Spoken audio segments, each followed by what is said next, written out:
Okay, guys, back with the next video. We're going to learn W as in whiskey, K as in kilo, a slash, and G as in golf. So W is da-da-da, short sound, two long sounds. So that would be da-da-da-W.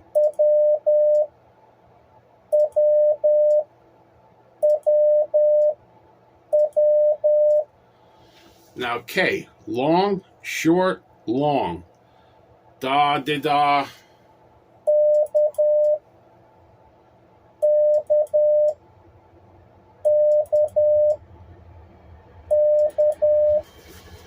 A slash is a long sound, two short sounds, a long sound, and a short sound.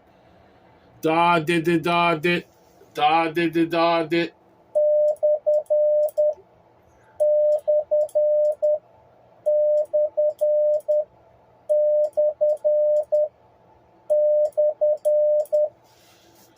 And a G, two long sounds, two short sounds. Da-da-dit.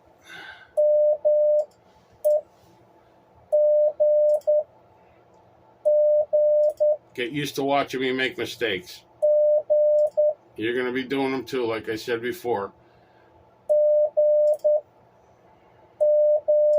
G, da-da-dit. And there you have it. Whiskey, kilo, slash, golf.